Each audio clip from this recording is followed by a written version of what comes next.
Kasama ko ngayon si Miss Laris, ang studio manager ng post-ceremony cafe and ang cafe manager si Sir Francis. Na-curious ako, bakit post-ceremony yung tawag dito? First of all, yung owners po ng post-ceremony, which is Sir Al and then Sir Mark, are a wedding photographers po. One day, they've decided na magtayo ng studio for their clients para mostly for engagement shoots, ganun. Ang naisip nila is studio at first, but then gusto nila like ma-maximize yung potential ng studio, which is naisip nila na magtayo ng cafe din. Mukhang naka-jackpot si Thia sa kanyang binisitang cafe. Dahil ang titikman niya sa kanyang food trip today ay ang kanyang paboritong pastry. The espresso croissant. Let's slice it up to the middle. It's super good. Alam niyo yung sobrang masarap na croissant pag yung lasa niya parang sa Europe ka. Yan yung, ito yun. I love it. So, okay. So, try natin na may espresso. Alright.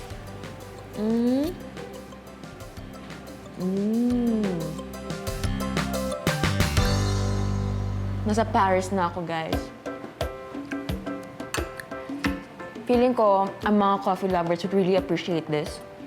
Because you can, malasahan mo talaga yung coffee nito.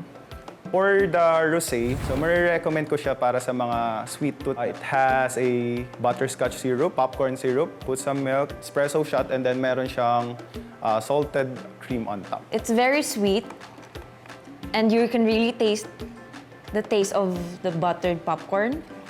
It's good. I've never had a coffee that tastes like popcorn. For the right naman po, it has condensed milk, and then espresso shot on top. And then nilalagyan po namin siya ng special cream on top, and then also top of cinnamon powder. It has a nutty flavor and a milky flavor also.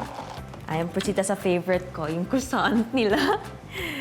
Ayun.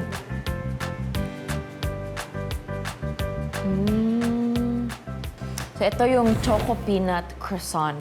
Very balanced siya together. Combination siya ng chocolate, a nut as well.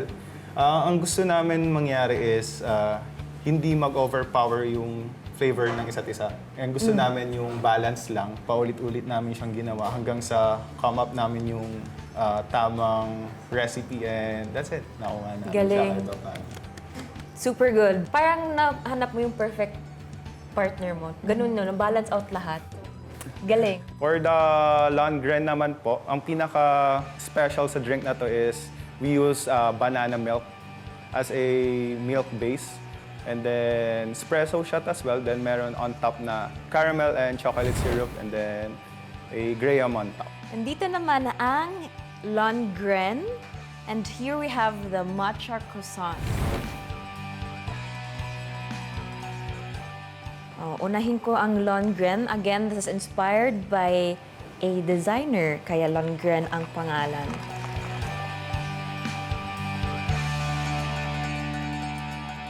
Okay, I can taste the banana.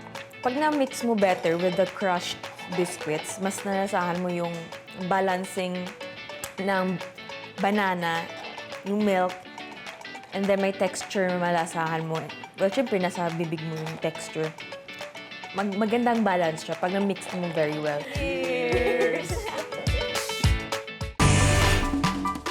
Nasa Quezon City pa rin ang next stop ni beauty queen Thia Thomalla. At pagdating niya sa kanyang dining destination, isang royal welcome ang natanggap niya mula sa Royal Indian Curry House. Ang Rich ay fine dining restaurant. Bukod sa masasarap na pagkain, the restaurant also hosts different shows featuring Bollywood, Indo house, and Punjabi music.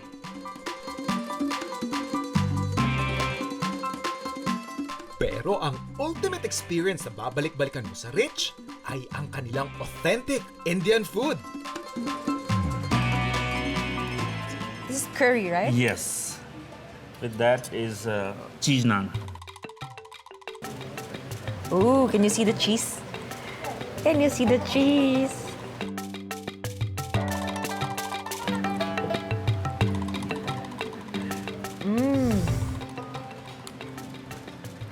It's the best naan that I've ever had. It's making me speechless. Because it's very soft. It's really easy to eat and the flavor is just rich. Yeah. Very rich.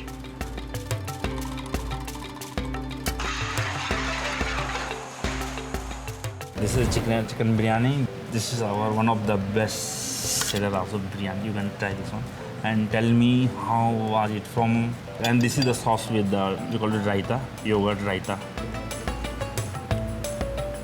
That's amazing. Because at first I thought, oh, it is just like rice, a bit plain, and then there came the citrusy taste. This is aromatic rice. It looks rice, but there is many spices mixed in that. I could taste a bit of citrusy, and that's what you call aromatic, right? Yeah. You know, with the sauce, it blends well with the rice. It has a very refreshing taste. Is this yogurt? Yeah, it's yogurt. You cannot feel heaviness. Yes. Guys, I'm so blessed to be here. It's super refreshing. It's something I've never tried before. It's very unique. This is palak paneer. Spinach with paneer. We call it cottage cheese. The cottage cheese is also homemade, different from cheese, and garlic naan. When you think about spinach, you think about a healthy taste, right? Yeah. This is not just a healthy taste. Yeah. It tastes delicious. Delicious. Yeah. Very rich and very rich in protein, Yeah. right? Yes.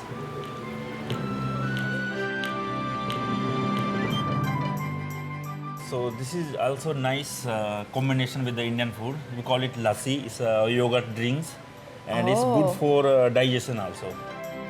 We call it tandoori prawns. Yogurt, then Indian spices, then it's like grilled prawns. It's But- grilled. Yeah, it's grilled prawns, but some Indian flavor. I love how we can just mix and match the sauces. Like, even if you try another sauce, it's perfect. Yes. This is called mutton seek. Mutton seek, Yeah, seek kebab. Yeah. seek kebab. Yeah. This is And this is the condiments with that. This is mint sauce, okay. and this is tamarind one, the sweet. Okay. And this is you like spicy? Or Not really. Not really. Is that okay? Yeah, little A little bit. All right. Yeah. Thank you. Is this what's kebab made of? This is made of mutton, boneless. We grind it with some Indian herbs.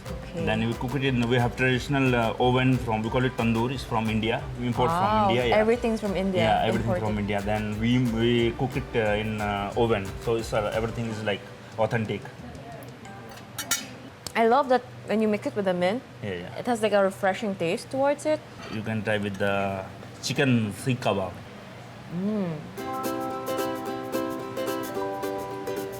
I'm speechless. Super good. Thank you so much. Because I never tried fish kebab. Yeah. So this is a first for me. It's very soft. You have. Yeah, it's very soft.